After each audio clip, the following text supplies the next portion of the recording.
Hi guys, I have got here my passion planner and a bullet planner just to talk about the similarities and differences between the two of them. So yesterday in the Early Birth Science Facebook group there was a discussion about the differences between the two and people going, well, what is the difference between the two? I know when I first started using a passion planner, hardly anybody had ever heard of it, and now everybody seems to be getting them, which is fantastic. I think they're great planners. And equally, the bullet planner is a relatively new product and it's being used lots by people. So there are people in the group that use both, there are people wider that use both, so I thought it would be a good time to do a comparison. I have used Passion Planner for about 18 months. I've used the bullet planner pretty much since it came out in January. I will be honest, I haven't touched it for 1 but July. It's been sat on the shelf. As we know, this has been where I've been spending my time. So I'm going to show you my very first passion planner, which was this one. This is where I discovered that time planning was the big thing that would make a difference to my mental health. Which is why both of these planners have been in my life, because they both are heavily based around time planning. So this was an undated and a classic size, so it was bigger. So actually let's talk about Passion Planner first, generally first. So Passion Planner comes in different sizes. You have the classic, you have the pro, and you have the compact, because yes, I have all of them. You can see the size difference if I do that, because it's all a bit all over the place. So this is very much an A5 size, this is a B5 size, and this is kind of this is an American A4, I would say. If you put A4 sheets in, which I'm trying to see if I have any lying around to hand, which I don't, unfortunately, they pop out the top a little bit. This is just a little bit shorter and a little bit wider than A4. Not hugely, but it is worth noting that it is not a true A4 size that we would be used to in the UK. Obviously in the States, it's A4 to you guys. I need to say no more. So, compact A5, I mean, yes, the size is handy, but oh my goodness me, like, how do people plan in this? I don't get it. Like, I just find the spaces are so small, you can barely write anything in them. Like, there's not enough space to write things over there. Like, it's a lovely size, but just, that was a waste of money to me. Anyway, the classic is where I started. The classic, I'm a classic girl, okay? Everything fits in a classic. But I'm trying to think when it was. It was earlier this year, probably May time, whenever the academics were released, an announcement was made that Passion Planner would no longer be making compact or classic sizes at all. This has obviously had a mixed reaction. Lots of people getting quite upset because they can't plan in their normal size. It's become a heated discussion again because we've just had the pre-release for the 2019 Passion Planners with a few changes beyond the academic. But the B5 size, I think, is a lovely, lovely size. And as someone who was die-hard classic, I really like this size. I think it's a good size. And that could be because I've been planning in a bullet planner for a long time as well. So let's do some comparison of spreads. I should say the bullet planner is only available in B5. I've heard rumours that it is available or will be available in A5, but I'm not quite sure how that would work without some serious changes to the structure. And my concern would be it would become too small to plan in, a little bit like the compact Passion Planner. But that's just me. So let's do some comparison. The bullet planner is undated, so all of the months are at the beginning of the planner, all the weeks come after it. That happens in the undated Passion Planner, but this is dated, so it has a traditional structure: month, weeks, review, month, weeks, review. There we go. So this is the monthly spread in the Scribbles Matter Planner. We have this kind of traditional bullet log, space at the top, pre-drawn habit tracker, goals, tasks, end of month review. At the beginning, we have some blank spreads. So you get your key, you get 3 years, you get a couple of graph pages, and then you get 2 pages of plain dot grid pages. And then you have all 12 months at the beginning, and they're all exactly the same. Then the week, let's do the monthly of the Passion Planner at the same time. Monthly on the Passion Planner looks like this. So you get a more traditional calendar spread, which I really like. Space for your focuses, for personal work, some space for projects, and then positive things to do, people see, a place to go, and not to-do list, which generally is panic or get overwhelmed in my case. So that's nice. And also at the end of each month you get a monthly reflection, which I have only recently started doing, but I think it's a really nice process. You don't get that in the bullet planner, but this is much more this is a structured bullet journal, I would say, whereas this is kind of based around goals, which is why there's a different structure. Then we go to the weeklies. So this is what the weekly looks like. So in the bullet planner you get all 24 hours of the day, 1 space per hour, a space at the bottom, and then you've got all this blank space around the edge. Now, as someone, when I came to this, who had been using this for a long time, I found that a bit of a challenge. Because if we look on the Passion Planner, the time goes from 6 AM to 10:30 PM. That's pretty much the hours of the day that I'm awake. It is a good time log for me. It's also broken down into half-hour slots, which makes it quite practical. Because on here, if you've got an appointment at 9:30, but you're doing something at 9 o'clock, how on earth can we fit that in? I need that much detail. That's why this time log works better for me. I do like the space around the outside that you can record all sorts of things. So I've done habit trackers, I've done like weekly to-dos, I've done tracking of other things, I've done happy moments from the week, I've done all sorts. This one, you have a space down here for whatever you want, really. You have a weekly focus, you have daily focuses, you have the good things that happen, you have your to-do list, and every week has a different quote and a different challenge, which I really like. Sometimes the task is do what the quote says, which I think is also quite nice, and that runs all the way through. In addition to the weekly time log in the bullet planner, you also get this kind of spread where you get broken down for days, and then you get this other space. Now, this is where we perhaps reach a little bit of a disagreement with some people. I find this really restrictive because, yes, this is a nice lot of space. Yes, I do quite often use a spread in my bullet journal that is broken down like this. But quite often, some days it's this much, some days I need this much. There were days when I first started using this as a planner where I'd fill the space up and be like, right, but I need more room. And that's just for tasks. Like, don't get me started on notes and collections and everything else. So with this, I definitely needed to have a bullet journal running alongside it, which in my head defeated the point. I thought this was going to be a happy medium between my time planning in my Passion Planner and using a bullet journal alongside it.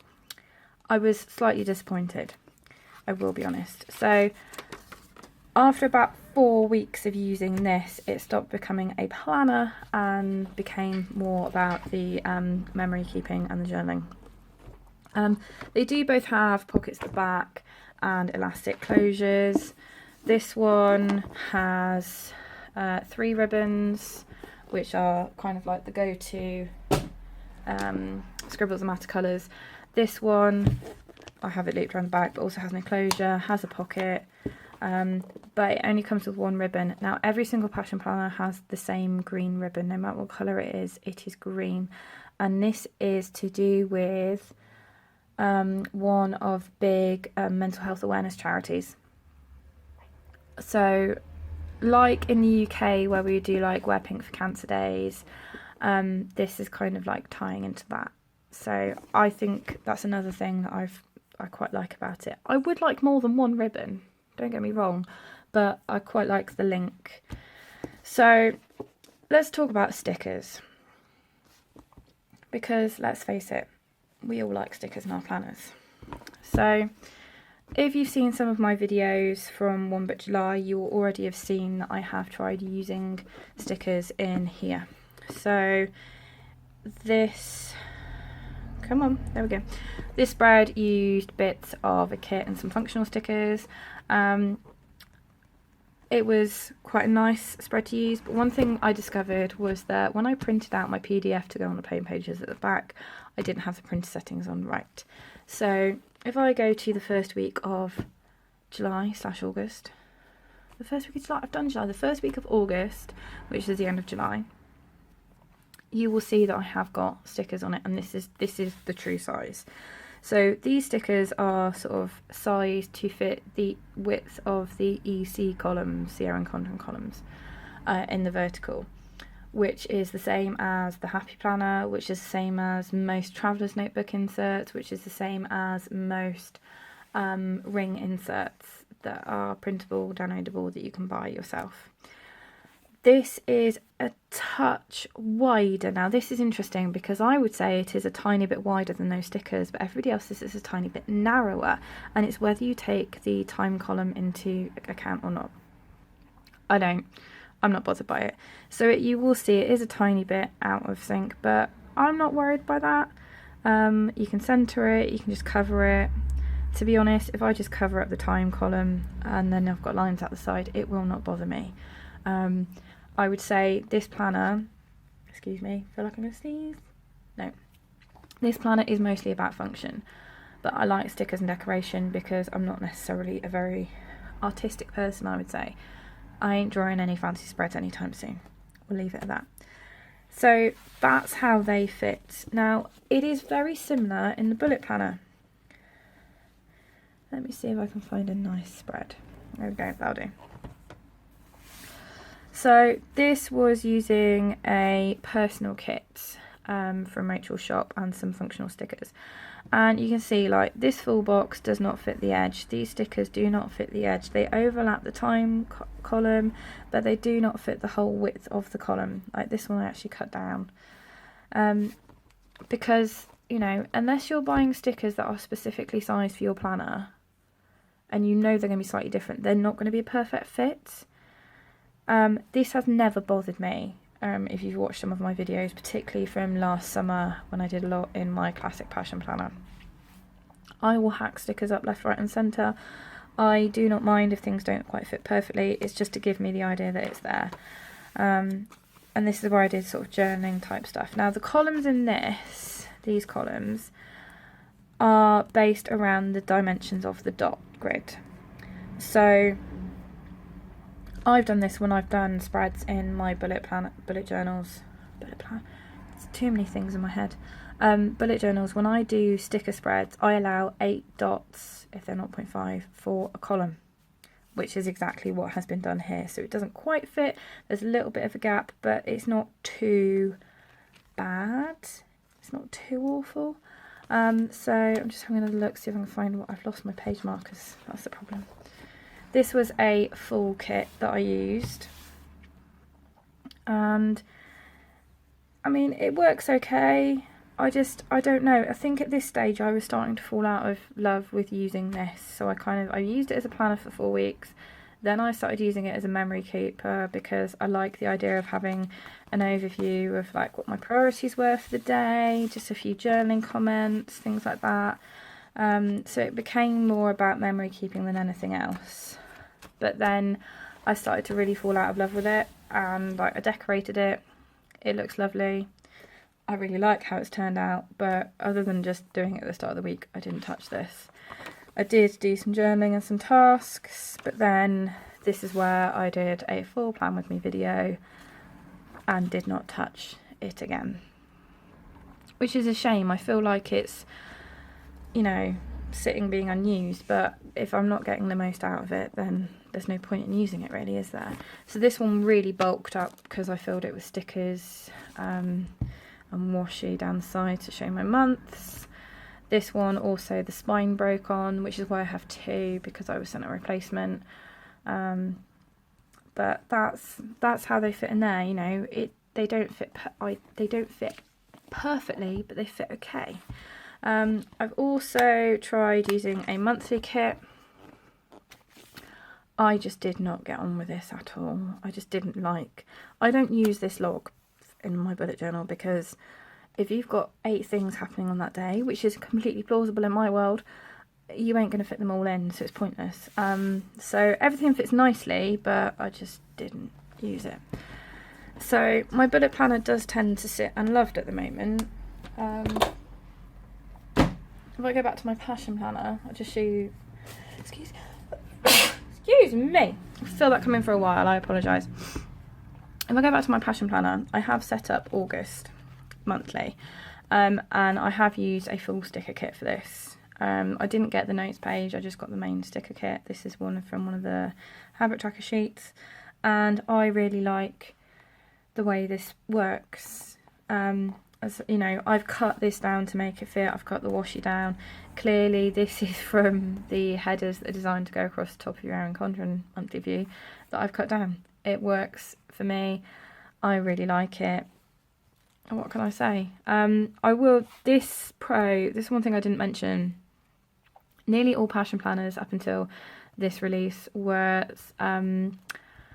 Sunday start, not Monday start, which meant the calendars and the weeklies started on Sundays, which took some getting used to, but I really, really liked, and now I'm getting back into the habit of it starting on a Monday again, which seems a bit strange to me, to be honest, but anyway. So things fit if you want them to fit, if you get creative with cutting them up and everything else, is what I would say.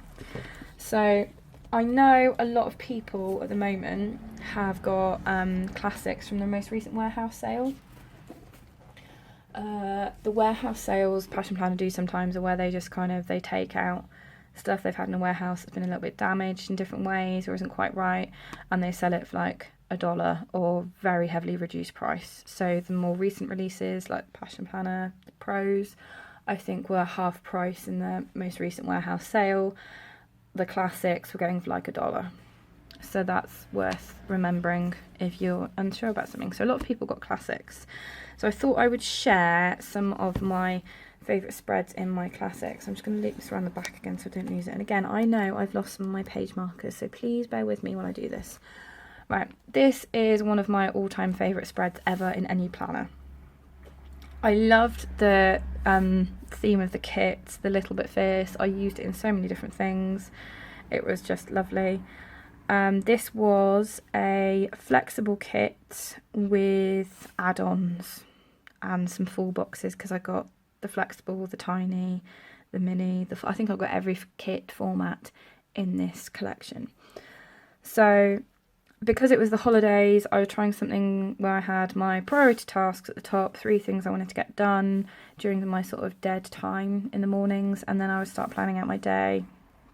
And the stickers just helped things pop out. This week I didn't do much journaling.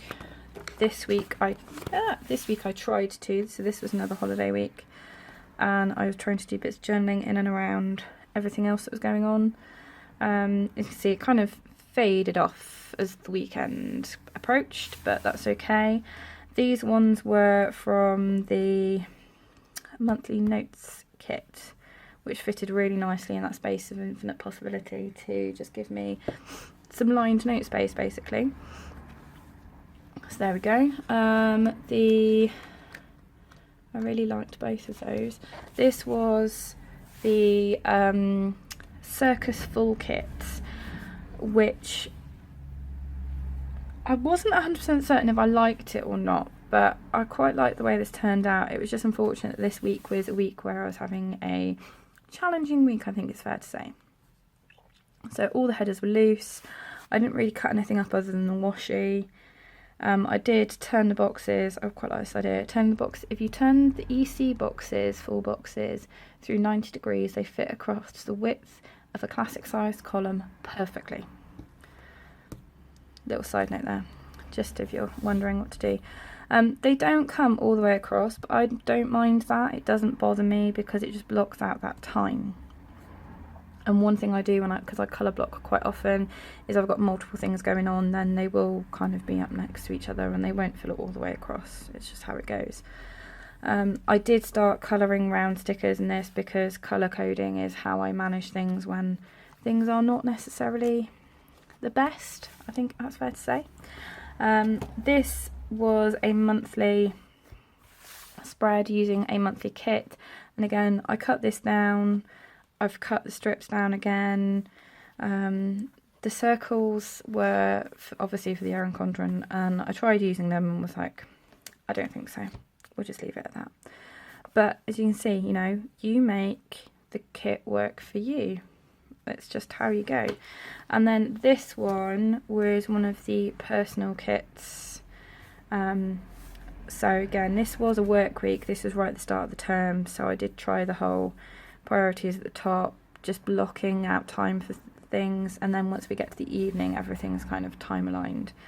Again, you can see it kind of worked and I kind of didn't use it, but that's because of things that were going on at work.